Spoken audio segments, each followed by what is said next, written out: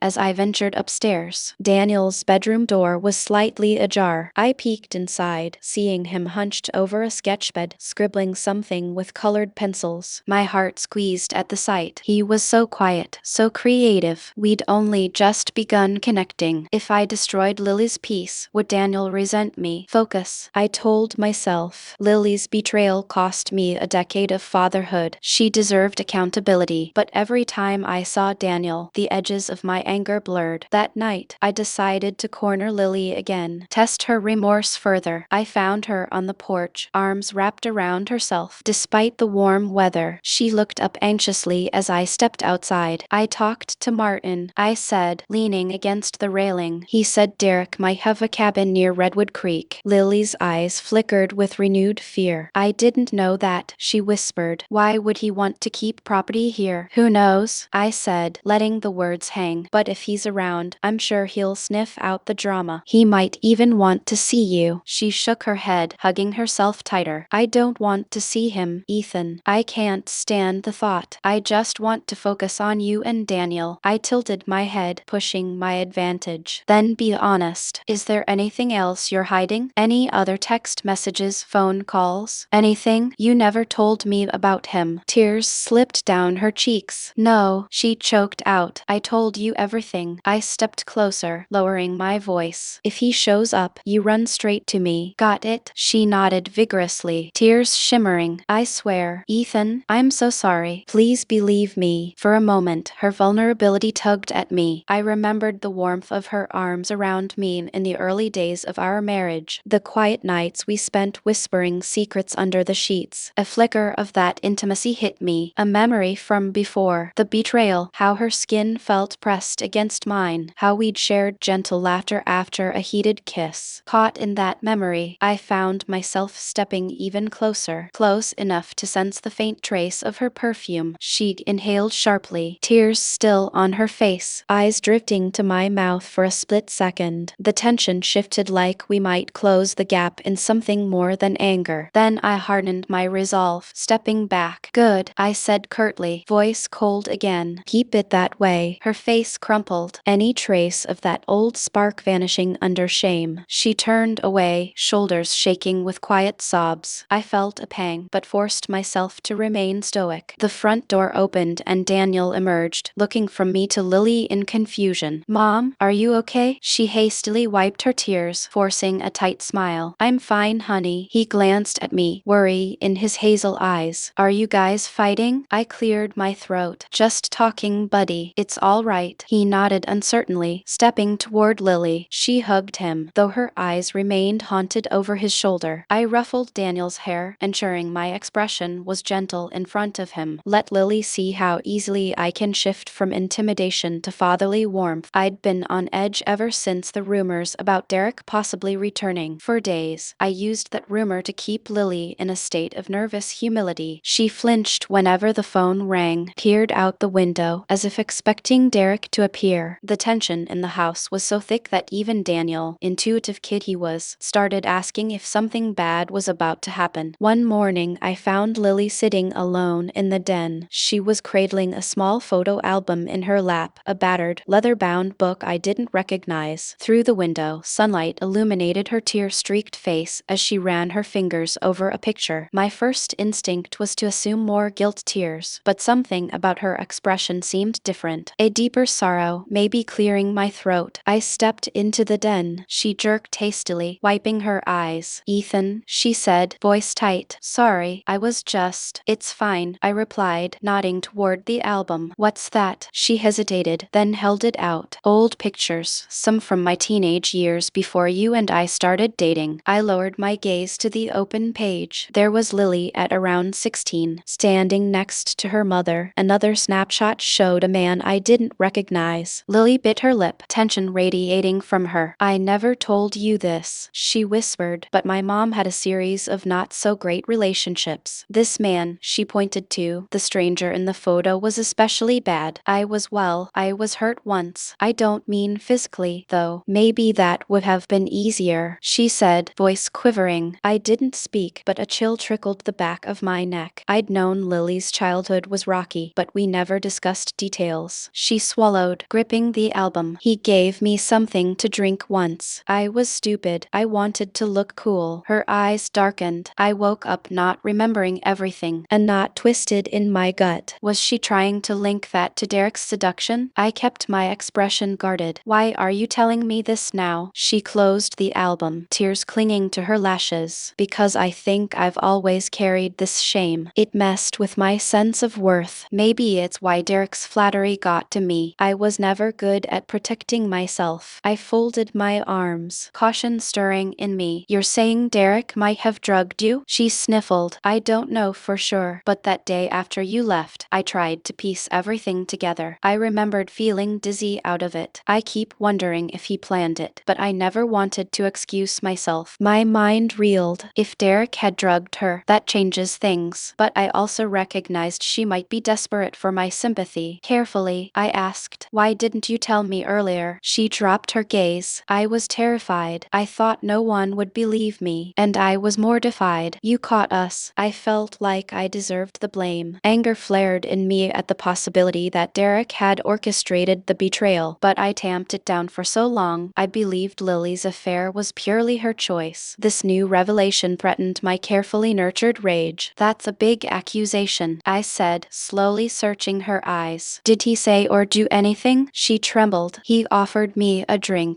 That's all I remember. It tasted weird, but I didn't think much of it. Then things are hazy, and next thing you were there yelling, hitting him." I stared at her, torn. The hatred I felt for Derek surged again, but so did a strange pity for Lily. After a long beat of silence, I turned away, crossing to the window. Outside, a breeze stirred the trees in the yard. If Derek had drugged Lily, he was more of a monster than I knew. Yet part of me wanted to resist her story, keep my revenge alive. If she was manipulated, it undercuts the justification for my ongoing punishment. A voice in my head admitted. Finally, I spoke. "You're telling me this now because she closed the album," her voice ragged. "Because I've carried it alone for so long, and you keep pushing me to admit every detail. I can't keep it bottled. If Derek is really back, I needed you to know." A tension coiled in my chest, warring with a raw sympathy stirring for her. My plan had been simple. Break break Lily down, show her the cost of betrayal. But if she was drugged, her blame was less absolute. Yet I couldn't let go of the fact that she never told me any of this until now. When she's terrified of Derek's rumored return, I exhaled a shaky breath. Lily, if he really drugged you, that changes some things, but it doesn't erase all the lies. She nodded, tears pooling again. I know I'm not asking you to forgive me. I'm just asking you to believe me, or at least keep an open mind. Yeah, I murmured, turning to walk away. I'll think about it. My footsteps felt heavy as I left her with the album. The walls of my anger were shifting, and I hated the confusion it sparked. Am I losing my edge? Later that day, I spotted Daniel curled on the couch reading a comic book. He smiled the moment he saw me, a genuine light in his eyes. Dad, check this out. There's this cool superhero who can talk to animals. I ruffled his hair. That's neat, buddy. I settled beside him, the sweet warmth of father-son connection briefly cutting through the turmoil in my head. He chatted excitedly about the story, how the hero saves a stray dog from a raging fire. As I listened, a pang of guilt clawed at me. He's so trusting, so unconditionally hopeful. My thirst for revenge was built on the idea that Lily deserved every ounce of pain. But did Daniel deserve the fallout? If Lily was a victim, at least partially, had I misjudged everything? I forced a reassuring smile at Daniel. Keep reading, I said gently. We'll talk about it later. Sure, he beamed. In that moment, I realized just how much I stood to lose if I kept pushing Lily into corners. Daniel is the real prize, whispered a voice in my mind. Don't burn it all to the ground. For days, Lily's confession ate at me. My revenge plan, once so clear now, felt complicated. If Derek had indeed drugged Lily, then her betrayal was partly coerced. But she still lied about Daniel. My anger refused to vanish, simmering under the surface. One evening, I found myself in the kitchen, late rummaging for a snack. Lily was already there, standing by the sink, lost in thought. The overhead light gave her a tired silhouette. I hesitated, my stomach twisting with conflicting emotions. Rage at her lies, pity for what she might have endured, guilt over my manipulations, frustration about Derek. She noticed me and offered a subdued smile. Couldn't sleep, I shrugged, forcing a casual stance. Nope. An awkward hush settled. Suddenly, she said, Ethan, have you thought any more about what I told you about Derek? Her voice trembled, betraying her anxiety. My chest tightened with restless anger. I wanted to blame her for everything, but a sharper part of me saw a broken woman carrying old wounds. My control slipped. Lily, I snapped, setting down the glass I'd been holding. I'm tired of half-truths and confessions that come when it's convenient for you. She frowned, tears instantly gathering. It's not convenient. I wish I never had to tell you any of it. It's humiliating. My frustration spiked. She's humiliating me to all the months of bottled-up rage flared. Oh, poor you, I said, sarcasm dripping. You think your humiliation compares to what I felt walking in on you two in our bed, or discovering I had a son years too late. She gasped, tears sliding down her cheeks. I know I hurt you. I cut her off, voice rising. Hurt me, Lily. You gutted me. You took everything I loved and stomped on it. And now you want me to believe it was all some drugged haze? She shook her head, sobbing. I'm not excusing it. I'm explaining. My temper snapped. Shut up, I roared, slamming my fist on the counter. The echo thundered through the kitchen. Lily recoiled, eyes wide with fear. My heart pounded, adrenaline surging. God, what am I doing? At that moment, Daniel appeared in the doorway, drawn by the noise. He froze, gaze darting between Lily's tear-streaked face and my furious stance. Dad, his voice quivered. Why are you yelling? I tried to calm down, but the fury had its claws in me. Daniel, go to your room, I commanded, voice still rough. He stepped back, tears welling in his eyes. But I said go. I barked. Lily inhaled shakily, looking at Daniel with heartbreak in her eyes. Daniel whirled, running off down the hall. A second later, we heard a door slam. Lily's sobs intensified, her face crumpling. He was so scared, she managed. Seeing the terror I'd put on Daniel's face rattled me. My anger suddenly felt like 1,000 pounds of guilt crushing me from within. I'm becoming the monster I wanted to expose in Lily. She tried to steady her breathing, tears streaming uncontrollably. Ethan, please. I'll do anything to fix this. Don't push push Daniel away. The mention of Daniel ignited a new wave of shame. My chest squeezed. I just shouted at my own son. I'm not pushing him away, I muttered, sounding unsure. You screamed in front of him. Lily whispered hoarsely. He adores you, Ethan. Please don't hurt him because of me. Something inside me cracked as if I was seeing myself from outside my body. All the manipulations, the silent threats, the forced confessions I'd inflicted them without caring how they'd spill onto Daniel. I was dangerously close to wrecking the fragile bond I'd formed with my kid. I rubbed my eyes, exhaustion seeping into my bones. What am I doing? Look, I said softly, forcing down the rage. I never wanted to hurt Daniel, but I can't just forgive you. She nodded, cheeks glistening with tears. I know, I understand. With a trembling breath, I turned and strode down the hall, determined to check on Daniel. I found his bedroom door locked. My heart sank. Daniel, I called softly, trying to steady my voice. Open up, buddy. No answer. I pictured him sobbing, frightened. The guilt was almost suffocating. I rapped the door gently. Hey, I'm sorry, I yelled. Can we talk? Silence. My stomach flipped. This is it. My revenge is costing me my son's trust. I leaned my forehead against the door, willing him to respond. Still nothing. Defeated, I trudged back to my own room, feeling more conflicted than ever. If I keep down this path, I might lose Daniel for good. The next morning, the house was tense. Daniel avoided me at breakfast, staring at his cereal in silence. Lily's eyes were puffy. Sabrina glared my way whenever she crossed paths with me, and Laura maintained a worried distance. Around noon, I decided to drive into town to clear my head. On a whim, I passed by the old road that led toward Redwood Creek. Martin's rumor about Derek owning a cabin there gnawed at me. Might as well see if he's around. Sure enough, about a mile past the creek, I spotted a worn dirt path branching off. I pulled over, heart pounding. This is reckless, but maybe I need closure. I followed the path on foot, pushing through overgrown shrubs. Finally, I reached a small cabin with peeling paint half hidden by tall pines. My pulse hammered. Then I froze. A figure was loading boxes into the trunk of a beat-up sedan. Even from a distance, I recognized the stance. Derek. Adrenaline surged through me. The man who'd bedded my wife, maybe drugged her, stood just yards away. I considered leaving, but anger took hold. I need answers. I stepped closer. He looked up, startled brow furrowing. Ethan. I swallowed my fury, forcing a tight nod. Yeah, it's me. Surprised to see you here. He wiped sweat from his brow, glancing around nervously. I'm just closing up this place. Inherited it. Never had a chance to sell. Figured I'd handle it quietly. My hands curled into fists at my sides. Quietly, you cause absolute chaos in my life and then slink back after 10 years. He grimaced, guilt flickering in his eyes. Look, man, I messed up. We both know that. I advanced, voice low and laced with venom. Messed up. You betrayed our friendship, destroyed my marriage. Now I hear you might have drugged Lily that day. Derek's face paled. What? He took a step back, shaking his head. Yeah, I brought some drinks, but I didn't force her. My rage flared. She said everything went hazy. You sure you didn't slip or something? He frowned, lifting his hands defensively. I swear I didn't, but maybe she reacted weird to the booze. She didn't resist. Man, that twisted the knife deeper. He's not denying hooking up, just the drugging. My stomach churned. Was he telling the truth, or was Lily's fear correct? A red haze of anger fogged my vision. I grabbed him by the collar of his shirt, shoving him against the car. I should break your face again, I snarled, recalling how I'd beaten him that day. I found them. Derek's eyes flashed with panic. Ethan, I'm sorry. Okay, I lost everything after that. People in town hated me. I had to leave. My life's been crap ever since. Seeing him up close, I realized how haggard he looked. Shadowed eyes, unkempt hair, clothes worn. He seemed far from the cocky jerk who once flirted with my wife. My fist tightened, but something held me back. Would violence solve anything? He swallowed hard. Look, I regretted every day. She was your wife, and I crossed a line. If I could take it back, I would. I exhaled, trembling with pent-up hostility. You destroyed my marriage, I hissed. And Lily, she might have been too messed up to know what was happening. He bowed his head. Maybe she was. I didn't care in the moment. I was selfish. That's all I can say. say. My grip slackened. The man in front of me was a pathetic shell. Hurting him now felt hollow. It won't undo Lily's pain or give me back those lost years with Daniel. Slowly I stepped back, my chest heaving. Derek released a shaky breath, rubbing his throat. Thanks, he mumbled. I know you owe me nothing. My pulse thundered, conflict raging within. I came here to get revenge on him, but seeing this broken figure, I realize it won't fix a damn thing. Instead, I turned on my heel, stalking back toward my car without another word. Halfway there, he called out, voice hoarse. Ethan, I really am sorry. Don't let what I did ruin your life more than it already has. I paused, but didn't look back. His words echoed in the quiet woods with a growl. I continued to my car, slamming the door behind me. On the drive back, my thoughts spun. Derek is a wreck. Lily might be telling the truth about being vulnerable, and I'm on the verge of losing Daniel in my pursuit of vengeance. My knuckles whitened on the steering wheel. I arrived home late afternoon, nerves shot from the confrontation inside. The living room was empty, but I heard voices from the kitchen. As I entered, I found chaos. Nora slumped in a chair, face pale, while Sabrina and Laura fussed over her anxiously. Lily stood nearby, wringing her hands in panic. What happened? I demanded, stepping closer. Sabrina glanced at me, eyes wide. Mom collapsed in the hallway. We think it might be her blood pressure or maybe stress. She was complaining of dizziness. Nora tried a faint smile, but winced. I'm all right, she managed, though her voice trembled, just lightheaded. Without hesitation, I scooped her into my arms. We're going to the hospital now. Sabrina grabbed keys and together we rushed out, Lily trailing close behind. Lara stayed to watch Daniel. The drive to Redwood Falls General felt interminable. Nora's breathing was labored and all I could think was, if she dies now, never forgiving me for the way I left. It'll destroy me. In the ER waiting area, time moved at a crawl. Finally, a nurse emerged telling us Nora was stable but needed to stay overnight for tests. Sabrina and Lily both exhaled in relief. I slumped into a plastic chair, heart hammering. Eventually, we were allowed to see her. Nora lay in a hospital bed, looking frail and exhausted, yet she tried to smile. When I approached Ethan, she murmured, I'm sorry to scare you. My throat tightened. Don't apologize. I'm just glad you're okay. She reached for my hand, her grip weak. It's been too much losing your father. The tension in the house.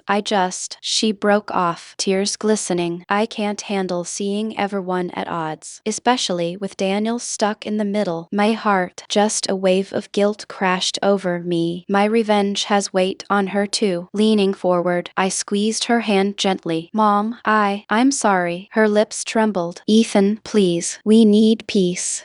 Lily, Daniel, you've got to find a way forward. Your father would want that. The mention of Dad opened an old wound, but also reminded me of the promise I once made to be a better man. Now, I'd spent weeks tormenting Lily. Yes, she'd wronged me, but in the process, I was letting that hurt seep into everyone else's lives, especially Daniel's and Nora's. My eyes stung with sudden tears. I fought to hide. All right, I whispered hoarsely. I'll try. After stepping out of Nora's room, I found Lily and Sabrina in the corridor, anxiously waiting for news. The moment Lily saw me, she'd opened her mouth to ask something. Instead, she froze at the sight of my raw emotion. I couldn't meet her gaze. My chest felt too tight, guilt and grief twisting. She'll be fine, I managed, but we all need to stop this war. Sabrina let out a shaky breath. Nodding agreed. Lily's eyes brimmed with tears. She took a tentative step closer. Ethan, her voice caught, uncertain whether to approach. I bit back a sob, feeling the last of my defenses crumble. She collapsed under the weight of Dad's death and our never-ending drama. I said, I can't do this anymore. Lily's hand rose trembling as if to touch my arm. I didn't recoil. My anger drained in a slow, painful flood. The meltdown, the threats, the manipulations. It all suddenly felt hollow. I nearly lost my mother. Taking a shaky breath, I forced myself to look into Lily's eyes. I'm not saying everything's forgiven, I said, voice raw, but I can't keep punishing you. Her tears spilled over relief and regret, mingling in her expression. Thank you, she whispered. I just want Daniel to have his father. I never wanted to tear you from your family. Sabrina watched us, arms folded, but she wasn't sneering. There was was cautious hope in her gaze. I ran a hand through my hair, shoulders slumping. Nora comes first right now, I said. We put aside every grudge and focus on helping her recover. Both women nodded, unanimous in that resolve. We got back from the hospital late that night. Daniel was awake, pacing the living room the moment we walked in. He rushed over, eyes wide. Is Grandma okay? She'll be fine, Lily answered softly. They're keeping her overnight. Daniel's gaze flicked to me. I could see echoes of fear from when I shouted at him. My chest clenched. Kneeling, I opened my arms. Hey, come here for a moment. He hesitated. Then he threw himself into my embrace. My heart thudded, relief coursing through me as I held my son, vowing silently never to let my anger lash out at him again. We stayed like that for several seconds before Daniel pulled back. Dad, he paused, tears shining. I was so scared about Grandma, and I thought maybe it was my fault because I ran to my room. My stomach twisted. No, buddy, none of this is your fault, he sniffled, wiping at his eyes. Lily was crying softly behind him, touched by the tender moment. We're all so fragile right now. Later, I stood on the back porch alone, staring into the dark yard. The moon cast faint shadows over the grass. Everything's changed. I'd confronted Derek, realized revenge wouldn't fix my pain, saw my mother collapsed from stress, and nearly lost Daniel's trust. A shuffle of footsteps announced Lily's presence. She approached tentatively. Mind if I join you? I shook my head. She stood beside me, arms hugging her torso against the mild night chill. We listened to the quiet buzz of crickets. Finally, she spoke. Are you okay? No, I admitted, voice barely above a whisper. I've been blinded by anger for so long I almost destroyed everything. She sniffled, nodding and understanding. Ethan, I never wanted you to suffer like this. I rubbed my eyes. I know, but we both have a lot to answer for. A fragile silence stretched between us. Then my voice soft, I said, I'm done with this war. For Daniel's sake, for Mom's sake, even for Dad's memory. I don't know if I can ever fully forgive you, but I want to try to move forward. Lily choked back a sob, tears trailing down her cheeks. That means more to me than you know. We stood there, not quite hugging, but with a sense of closeness that had been absent for years. A truce tentative and unsure. In the distance, faint headlights from a passing car lit up the front road. The hush of night enveloped us again. My mind drifted to Daniel's tearful face, Nora's fragile body in that hospital bed, and Dad's voice in my memory urging me not to throw everything away. Maybe forgiveness is the only way to save us all, I thought, heart heavy, yet oddly lighter than it had been in weeks. I glanced at Lily, who offered a trembling half-smile. I gave a brief nod, acknowledging that tomorrow we'd pick Nora up from the hospital and begin the slow process of healing. I couldn't predict how it would go, but at least I'd chosen the path that might allow Daniel and the rest of us to heal, rather than drown in bitterness. I woke up before dawn, unable to sleep after the upheaval of the past few days. My mother's hospital scare, my confrontation with Derek, and the gradual erosion of my thirst for revenge had all left me drained, yet oddly hopeful. I told Lily I was done with the war, and for the first morning in a very long time, I didn't feel the usual choke of anger. The second I opened my eyes, downstairs, the house was dim and peaceful. I flipped on the kitchen light, finding Lily already there. She held a mug of tea, eyes distant, wearing one of those threadbare sweaters she always wore when stressed. She startled at my entrance, then managed a hesitant smile. Couldn't sleep? She asked softly. I shook my head. Not really. She gestured to the kettle. Want coffee? I can make some. Sure. My voice came out gentler than I expected. We stood in cautious silence as she brewed the coffee. A few days ago, we'd have avoided each other or exchanged barbs. Now we hovered in this fragile truce. Lily said, a mug in front of me, her fingers trembling slightly, and I caught the faint scent of chamomile from her teacup. For a moment we just sipped our drinks without speaking. Then, quietly, she said about everything. I'm so sorry, Ethan. I know you said you're not punishing me anymore, but I still feel like I owe you an explanation. Really? All of it? I studied her face, noticing the dark circles under her eyes. You've told me plenty. I pushed you to tears more times than I can count. My gaze fell on the table. But there's something I need to tell you, too. Her brows knit in concern. Okay. Setting down my mug, Look, I exhaled. When I first came back, I only wanted to make you suffer the way I did. I was so furious. I pretended to warm up, but really, I was stringing you along to see how broken I could make you feel. Lily's lips parted in a silent gasp. Hurt flickered across her features. I forced myself to keep going. I wanted you to realize what it's like to lose everything. I even used Daniel, at least in my mind, bonding with him while shutting you out. It was cruel. Tears welled in her eyes. Ethan, a wave of shame choked me. I almost destroyed Daniel's trust when I flipped out and I nearly lost myself. I paused, voice thick. I'm sorry. She blinked, tears spilling down her cheeks. Thank you, she whispered. That must have been so painful for you to admit. I swallowed hard. I don't expect you to forget the damage I did, but I hope you'll see I'm trying to make things right now. She said her side, then reached across the table. I hesitated, then let her lightly clasp my hand. We've both done terrible things out of hurt, but Daniel needs us to move forward. I need us to move forward. If there's any chance we can rebuild what we lost. My heart clenched, one step at a time. A fragile understanding hung in the air. I gave her hand a small squeeze, then released it. Just then footsteps on the stairs signaled Daniel's arrival, saving us from more tears. He ambled in, yawning, and Lily quickly turned away to wipe her cheeks. I ruffled his hair, greeting him with a gentle morning body. If he noticed the tension, he didn't comment, just nodded sleepily and grabbed a bowl for cereal. But to my surprise, he glanced between Lily and me, and a faint smile curved his lips as if he sensed something had shifted. The unspoken truce was taking root right there in the morning. Hush. Later that day, we headed to the hospital to pick up Nora. She'd stabilized, though the doctors wanted her to take it easy. She was waiting in a wheelchair by the exit, an exasperated nurse behind her. When we arrived, Nora's face lit with relief. Finally, she teased, though she looked tired. I was about to roll myself home. Sabrina and Lara accompanied her, both fussing over whether we had enough blankets in the car. We bundled Nora into the back seat, Lily settling beside her while I drove. Daniel sat up front, excited to have Grandma back. The drive was short, but the sense of unity felt new. Instead of awkward silence, we traded small talk, updating Nora on the household chores we'd done or neglected. Lily and I exchanged careful glances, aware of this shifting dynamic. When we pulled into the driveway, Nora leaned forward. You all look so serious, she said gently. Relax, I'm not that fragile. But then her gaze flicked to me, quietly, searching for reassurance that the tension with Lily was truly easing. I squeezed her hand. Don't worry, Mom. We're working things out. She nodded, tears in her eyes, and I felt a surge of gratitude that I still had the chance to mend things with her, with Lily, maybe even with myself. A few days passed in a blur of everyday tasks and cautious peace. With Nora convalescing at home, the entire household shifted around her needs. Sabrina came by with groceries. Lara swung in with homemade soup. Lily handled laundry and errands, and I hovered, making sure Nora followed the doctor's orders to rest. One afternoon, we gathered in the living room. Lily, Daniel, Sabrina, Lara, and me. Nora was on the couch, swaddled in a light blanket, her color returning. Sabrina cleared her throat. We've been thinking about a small memorial for Dad. Something positive. Less about mourning, more about celebrating his life. Lara nodded. We could do it here at the house. Maybe next weekend. A few neighbors, some family friends. Nothing huge, just to honor his memory without the heaviness of a funeral. I exchanged a glance with Lily. She offered a faint, supportive nod. That sounds good, I said quietly. He would have liked a more casual gathering. He always hated formalities. Nora smiled wistfully. Yes, Joseph, like people sharing stories, laughing about old times. It might help bring closure to and maybe help solidify this tentative unity. I thought, I'll handle setting up tables in the yard, I offered. We can do a potluck style, or maybe grilled food if the weather's nice. Daniel perked up. Can I help with decorations like balloons and stuff? Lily ruffled his hair, smiling. Sure, we can make it cheerful. Grandpa would love that. Seeing Daniel so excited reminded me how badly I'd wanted to keep him from heartbreak. This gathering could be the turning point for all of us. Over the next few days, we scrambled to make arrangements. Sabrina handled calls to Dad's old friends. Lara coordinated with neighbors, bringing dishes. Lily and I found ourselves working side by side on practical tasks, sorting photos, planning layout for the yard more than once. Our shoulders brushed as we leaned over a table, or we exchanged a knowing look, remembering the funeral's grief and how far we'd come since one evening while Daniel was upstairs reading. I caught Lily in the hallway holding the stack of old photos. She hesitated, offering me a small grin. I found some from your high school baseball days, and a few from when Dad taught me to fish. Mind if I include them? My chest tightened at the mention of Dad teaching Lily anything once. It would have sparked resentment how she remained close to my family. Now I swallow that old bitterness. He was a father figure to you, I said, voice steady. Of course, include them. Her eyes shone with gratitude. Thank you. I